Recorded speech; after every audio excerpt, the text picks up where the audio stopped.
Hello friends, good morning.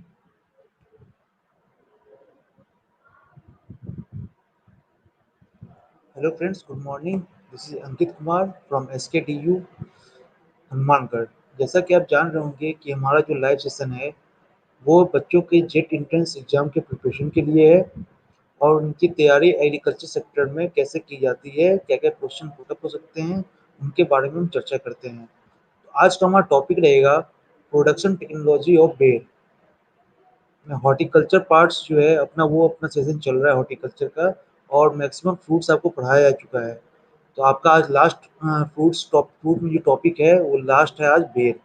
कल से आपका सेशन जो होगा वो vegetable and spices and flowering इन सब पे सेशन स्टार्ट होगा अपना। बातचीत करेंगे कैसे वेजिटेबल का प्रोडक्शन होता है, कौन-कौन से टाइप से वेजिटेबल प्रोडक्शन करते हैं और किस तरह अच्छी हमारी पैदावार होती है और कहाँ से हमारा क्वेश्चन पुटअप होता है। तो चलिए मैं बात करता हूँ अपने टॉपिक बेर पर।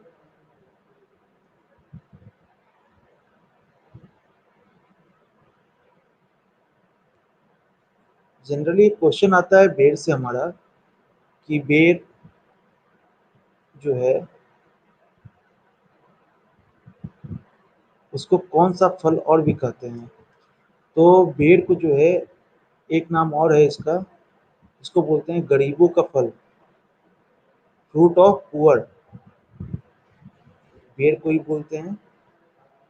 जैसा कि देख रहे होंगे आप पीपीटी स्टार्ट हो गया अपना।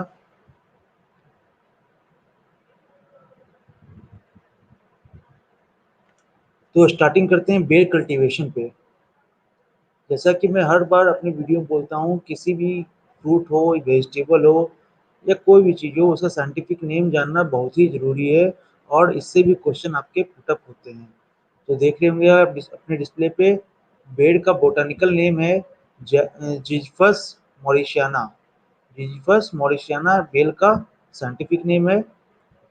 इसका कॉमन नेम है king of arid fruit, king of arid fruit and poor man's fruit. जैसा कि अभी मैं आपको बोल भी रहा था, इसका common name poor man's fruit भी है, गरीबों का फल।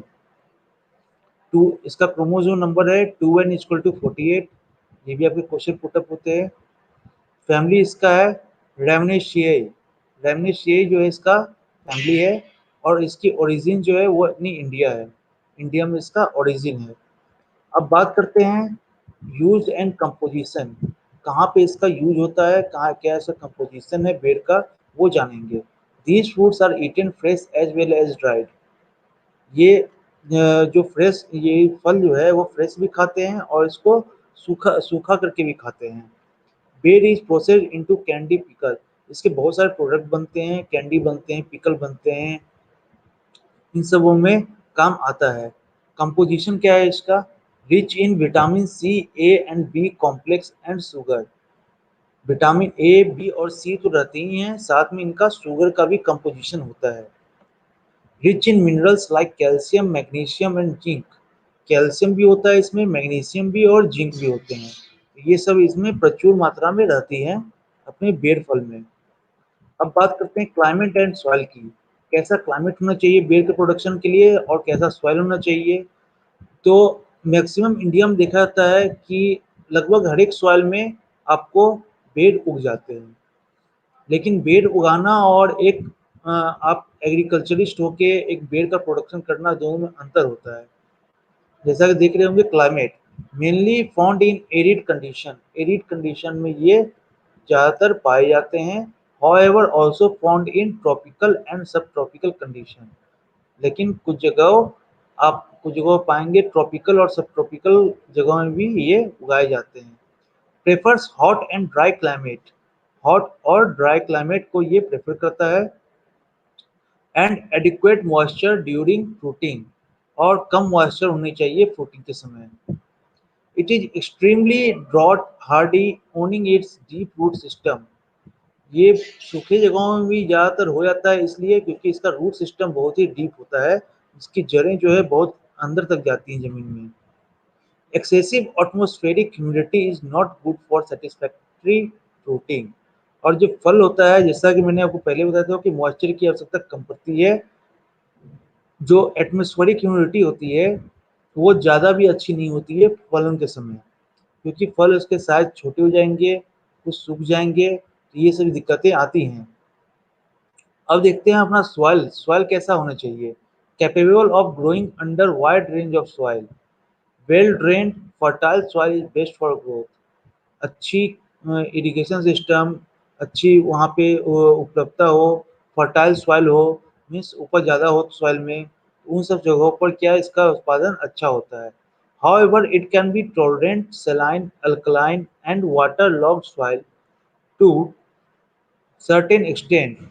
ये वाटर लॉग सॉइल जहाँ पे पानी जमी हुई रहती हैं, वहाँ सलाइन अल्कलाइन सॉइल, इन सब में क्या ये ये मतलब टॉलरेंट वैरायटी, ये टॉलरेंट होते हैं, मतलब यहाँ पे भी उपज इनकी हो सकती है, यहाँ पे इनको भी दिक्कत नहीं आता है।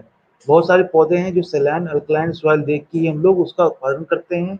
वाटर लॉग्ड होता है अगर, तो जाहिर सी बात है पेड़ को गलन होगा, लेकिन फिर भी ये अपना इसमें ऐसी कैपेबिलिटी होती है कि वे वहाँ भी उग सकते हैं। अब आइए कॉमर्शियली कल्टीवेटेड स्पीसीज, स्पीसीज के बारे में जानते हैं जो हमारे कॉमर्शियल बेस पर उगाए जाते हैं। इंडियन बेर, जिसका नाम आपको पहले बता चुका हूँ, जिजीफस मॉरिशाना, ये इंडियन बेर है। और स्पेसिफिक फीचर, इसके फीचर्स क्या क्या हैं। एवरग्रीन स्प्रेडिंग हैबिट, ये हमेशा हरा भरा होता है और फैलता है। सॉरी। अब आइए बात करते हैं चाइनीज बेर की। चाइनीज बेर है आपका जिजीफस जुजुबा, फिर जिजीफस नुमुलेरिया, जिजीफस रोटुंडिफोलिया, ये सब चाइनीज बेर हैं। और ये क्या है, डेसिडियस है, upright, highly resistant to frost. जो फ्रॉस्ट होता है मतलब जहाँ ठंड ज़्यादा होती है, वहाँ पे भी ये उगाया जा सकता है, जिजीफस जुजुआ। जिजीफस नुमुलेरिया का है special features, dwarfing root stock.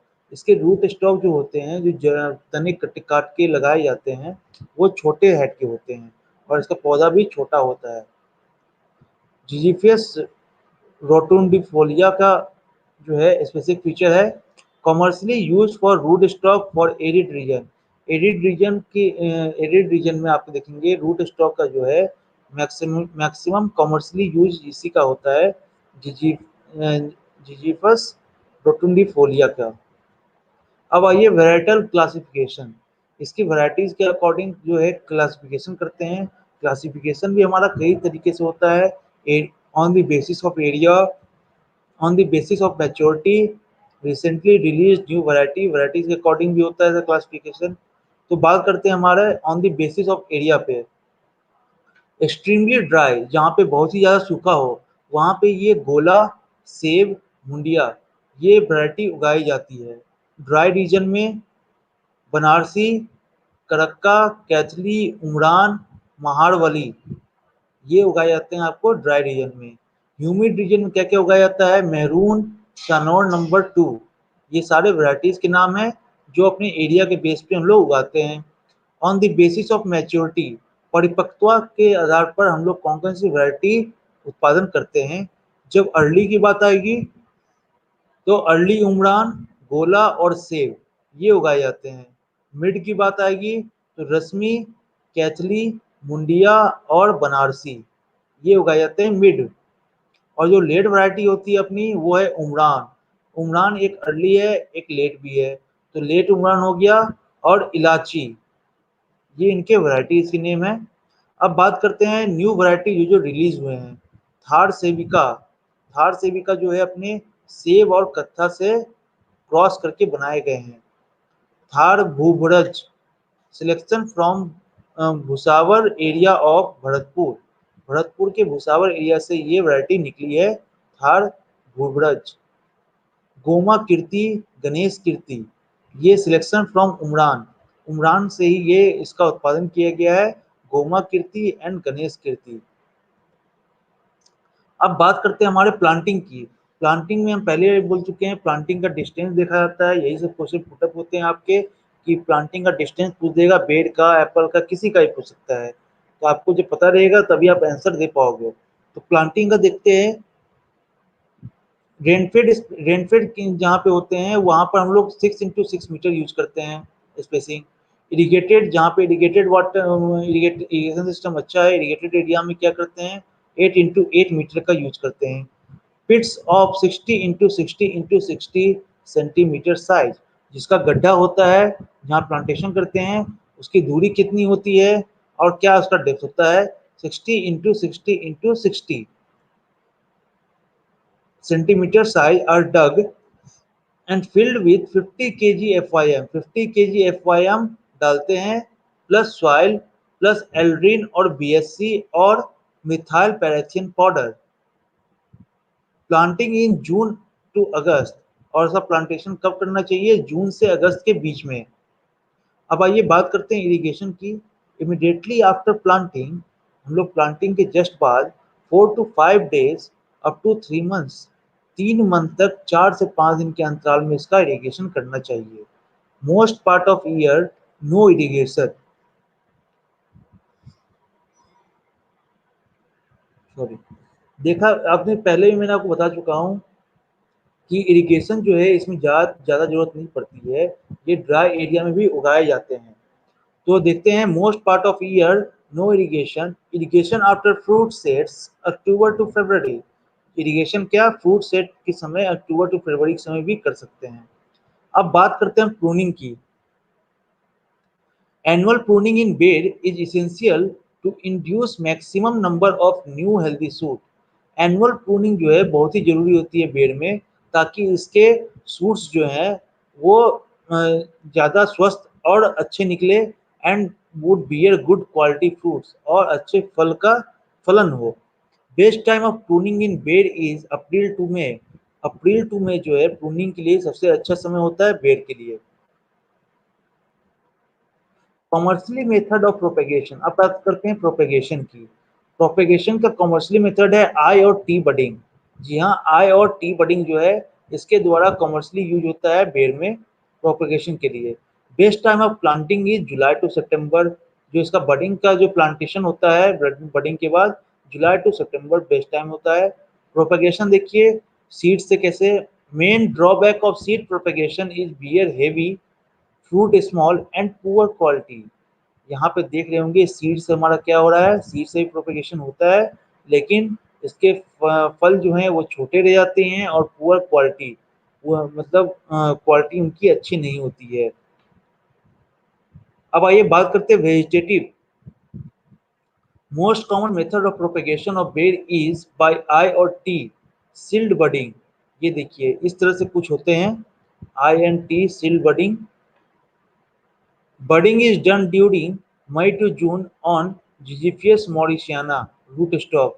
Ziziphus mauritiana का root stock जो होता है उसकी बडिंग जो है वो हम लोग कब करते हैं, मई टू जून के बीच में।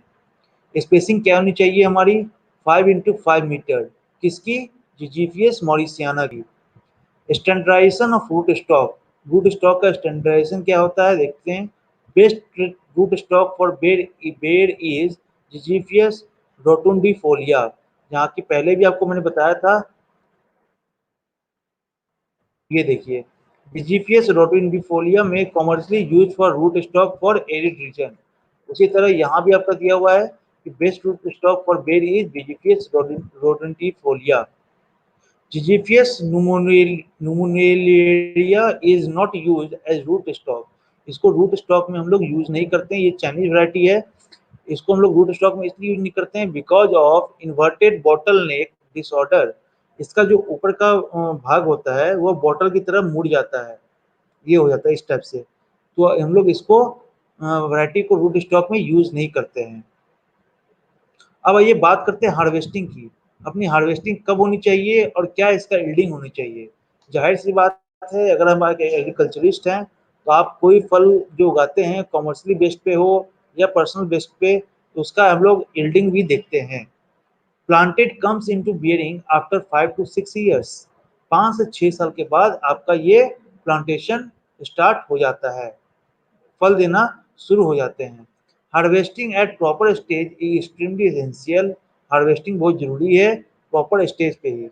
Non climacteric fruit, non climacteric fruit में क्या क्या आता है देखिए। मैच्योरिटी टाइम कब होती है, 150 to 175 डेज आफ्टर फ्लावरिंग। फूल होने के बाद 150 से 175 दिन लगते हैं इसके क्या, मैच्योरिटी में, परिपक्वता में।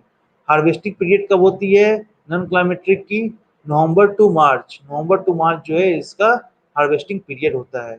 मैच्योरिटी इंडिसेस, व्हेन फ्रूट, जब मैच्योरिटी कब मालूम चलेगा हमें परिपक्व हो गया है ये, when fruit has developed a light colour on outer skin, जब इसके बाहरी त्वचा पे जो है हल्की कलर आने लगती है, लाइट कलर, तो हम लोग जान जाते हैं ये परिपक्व हो गया है।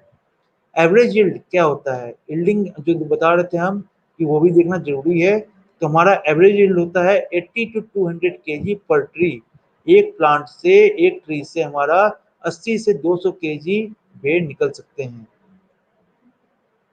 अब बात करते हैं इसकी मेजर पेस्ट, कौन कौन से पेस्ट होते हैं इसमें। फ्रूट फ्लाई, कैर्पोमिया वेस्वेयाना, ये जो है फ्रूट फ्लाई का साइंटिफिक नेम है। मोस्ट डेंजरस पेस्ट ऑफ बेर crop, infestation start in month of October when fruit attain P stage and continues up to harvest। जब इसका मटर के दाने आकार का जो इसका फ्रूटिंग स्टार्ट होता है और जब इसका हार्वेस्टिंग होता है तब तक इसका इन्फेस्टेशन रहता है अक्टूबर के मंथ में। The adult female lay eggs singly by inserting its ovipositor in the developing fruit।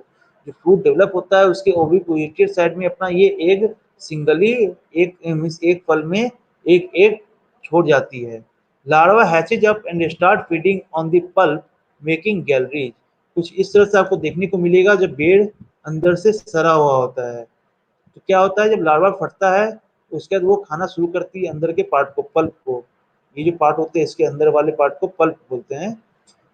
When the fruit is fully grown, जब फल पूरा ग्रोथ हो जाता है, the larva finds it way out making a hole in fruit skin. जाहिर सी बात है जब फुल ग्रोथ हो जाता है उसका तो थोड़ी परिपक्व हो जाते हैं और स्किन थोड़ी पतली हो जाती है उसकी आउटर लेयर। ये the larva find its way out making a hole in fruit skin, और फल में छेद करके वो बाहर निकलती है। कुछ इस तरह से आपको बेर फल में दिखाई देखने को मिलेगा। ये जो यहाँ पे डॉट डॉट देख रहे हो आप, तो ये क्या है, लार्वा इससे बाहर निकल चुका है। अब बात करते हैं मेजर डिजीज की। पॉड्री मिल्ड्यू, पॉड्री मिल्ड्यू का साइंटिफिक नेम है ओडियम स्पेसीज। एसपी मतलब स्पेसीज, यानी ओडियम से बहुत सारे नाम से और भी हैं डिजीज। तो बात करते हैं पॉड्री मिल्ड्यू की। This disease can be seen in the form of white powdery mass on flower, fruits and leaves. ये जो डिजीज होता है ये देखने को कहाँ मिलता है, एक पाउडर की तरह मिलेगा, मास एक लेयर बना हुआ, किस पे, फ्लावर पे, फ्रूट पे और पत्तियों पे। It appears on fruit during October to November, अक्टूबर के नवंबर में के बीच में आपको ये देखने को मिलेगा फल पे। After the fruit set is over, और जब तक इसका खत्म नहीं होता है फलन तब तक ये उस पर अटैक करते रहता है। तो ये था हमारा आज का टॉपिक बेर, जिसको आपने जाना, और इससे भी आपके मैक्सिमम क्वेश्चन पुटअप होते हैं।